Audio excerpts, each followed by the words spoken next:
أعزائي المشاهدين، السلام عليكم ورحمة الله وبركاته. أهلا وسهلا بكم في حلقة جديدة من برنامج الطبيب.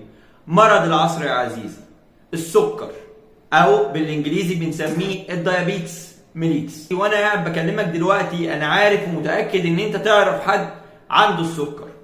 وفي الحقيقة الدراسات بتقول إن 1 من كل 10 أشخاص عندهم سكر، وفي 3 من كل 10 أشخاص في طريقهم إنهم يبقى عندهم سكر، وممكن نلحقهم وهم مش عارفين.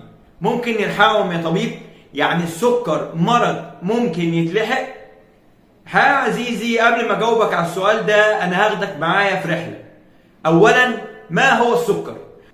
السكر هو عبارة عن اضطراب في تنظيم الجلوكوز في جسمك، وفي منه اكتر من نوع. اهمهم واشهرهم هو النوع الاول من مرض السكر، بسميه تايب 1 دايابيتس ميليتس اللي هو النوع الاول، والنوع الثاني من مرض السكر اللي هو تايب 2 دايابيتس ميليتس او مرض السكر من النوع الثاني. واحنا هنبتدي مع النوع الاول. النوع الاول ده وراثي، جيناتيك، يعني بيجي بسبب جينات موجودة في العيلة وبتكون متوارثة، وده بيجي في سن صغير وعلاجه الاساسي بيكون الانسولين بس. النوع الثاني من مرض السكر او تايب 2 دايابيتس ميليتس، وده البطل بتاع الرحلة بتاعتنا النهاردة. النوع الثاني ده عزيزي ما بيكونش وراثي، ولكنه بيجي بسبب تراكم عادات خاطئة انت بتعملها، وما بيجيش بسرعة وما بيجيش مرة واحدة.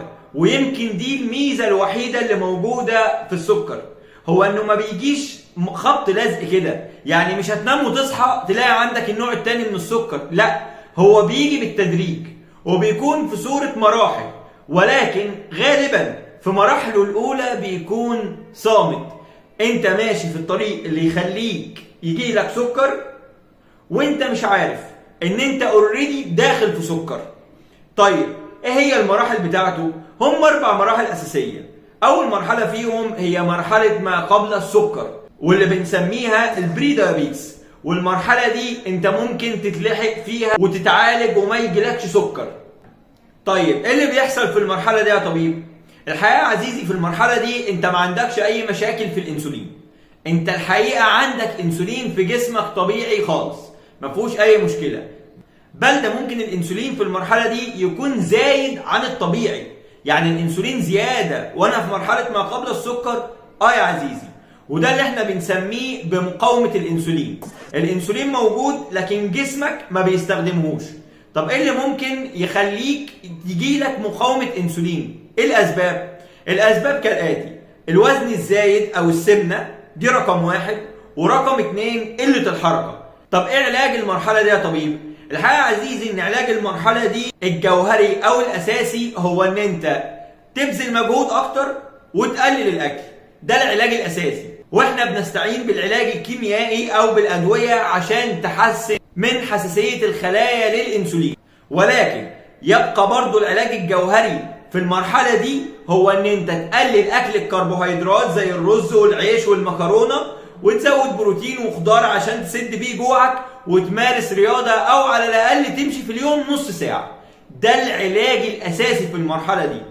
يعني لو اخدت ادوية وما عدلتش الكلام ده برضو لسه في نسبة خطورة ان يجيلك سكر. دي كده يا عزيزي المرحلة الاولى اللي بنسميها البري دايابيتس. طب ايه هو سبب الفيلم ده كله يا طبيب؟ يعني ايه هي علاقة السمنة او الدهون اللي موجودة في جسمي بان الخلايا مش عارفة تستخدم انسولين؟ وليه الانسولين بيزيد؟ او ما هو الانسولين زايد، الخلايا ما بتستخدموش ليه؟ اقول لك انا دلوقتي يا عزيزي. الحقيقة عزيزي ان الدهون اللي بتكون موجودة في جسمك اللي احنا بنسميها فاتي اسيدز، الدهون دي بتعمل تعديل في مستقبلات الانسولين اللي بيكون موجود على الخلايا. بالتالي الانسولين بيكون موجود بوفرة، ولكنه مش عارف يرتبط بالمستقبل بتاعه اللي موجود على الخلية، وبالتالي مش عارف يشتغل. طب وليه بقى بيزيد الانسولين؟ كرد فعل طبيعي يا عزيزي من البنكرياس اللي بيلاقي الجلوكوز في الدم نسبته اعلى من الطبيعي، وهو عايز يتخلص منها عشان ما يضركش، فبيبدأ انه بيزود افراز الانسولين بنسب كبيرة عشان يساعد جسمك في التخلص من الجلوكوز. وطبعا هو مش عارف ان الخلايا مش عارفة تستخدمه اساسا. فالنتيجة يا عزيزي انك دلوقتي لو ما اتعالجتش وتخلصت من الدهون فمقاومة الانسولين اللي موجودة هتتنقل بشكل واضح وصريح للمرحلة الثانية، وهي مرض السكر نفسه، تايب 2 دايابيتس ميليتس. ودي اللي بتكون مختلفة عن المرحلة اللي فاتت يا عزيزي، في ان انت دلوقتي هتضطر تمشي على علاج طويل الامد عشان هو اللي ينظم لك السكر، لان جسمك دلوقتي افراز الانسولين فيه قل. طب ايه اللي خلى افراز الانسولين يقل يا طبيب؟ الحقيقة يا عزيزي ان خلايا البنكرياس اللي كانت مستجيبة وبتحاول انها تزود افراز الانسولين بغزارة عشان تحاول انها تتخلص من نسبة الجلوكوز الزيادة في الدم، بقت دلوقتي مش قادرة انها تطلع لك انسولين اكتر، قدرتها على الافراز قلت، وبالتالي دلوقتي الجلوكوز موجود والبنكرياس مش قادر انه ينتج انسولين. فحتى لو انت خدت علاج دلوقتي عشان يحسن حساسية الخلايا للانسولين، فهو اصلا الانسولين مش موجود او مش موجود بكمية كافية. ولو وصلت للمرحلة دي يا عزيزي انت كده مريض النوع الثاني من السكر. المشكلة بقى دلوقتي يا عزيزي هو ان انت ممكن يكون عندك برضو النوع دوت وانت مش عارف او مش حاسس. طب ايه الاعراض اللي انا هشوفها يا طبيب تخليني اعرف ان انا مريض سكر من النوع الثاني؟ الحقيقة ان المشكلة بتاعت الاعراض بتاعت سكر النوع الثاني هي انها محتاجة حد مركز. بمعنى اعراضها بتكون كالاتي: واحد، العطش. يعني انا لو عطشان ده مؤشر ان انا عندي سكر يا طبيب؟ مش بالظبط. انت بتكون عطشان وبتشرب كمية مية كبيرة وبتخش الحمام تتخلص من كميات مية كبيرة، والسؤال هنا انا ليه بتخلص من كميات مية كبيرة وانا اصلا عطشان؟ مش منطقي يا عزيزي، صح؟ يعني اول عرض دلوقتي يا طبيب نلخصه في الاتي: العطش ودخول الحمام بكميات كبيرة وشرب مية بكميات كبيرة والتخلص من المية بكميات كبيرة. ده رقم واحد. رقم اتنين هو الجوع، ان انت بتاكل كتير ومش بتشبع بسهولة ووزنك عمال يزيد. الجوع يا عزيزي وانت عمال تاكل ده في حد ذاته عرض.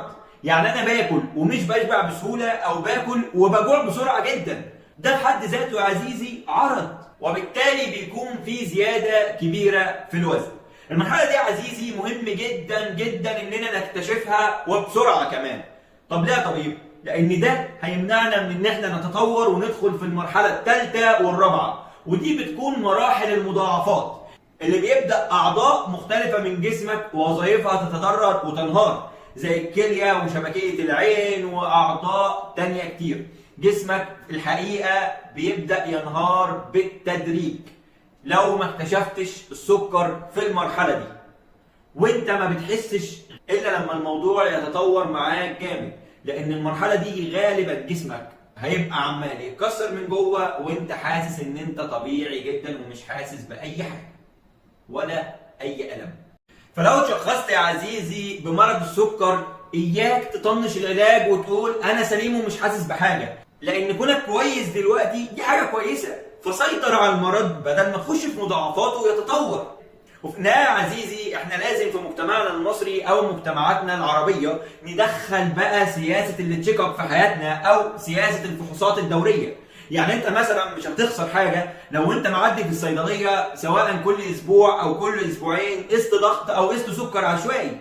يمكن انت في مرحلة ما قبل السكر ومش عارف وممكن تتلحق، وانا هسيب صورة في اخر الفيديو للصيادلة لقياسات المراحل المختلفة عشان لما تقيس السكر تعرف اللي قدامك سليم ولا في مرحلة من المراحل وهو مش عارف.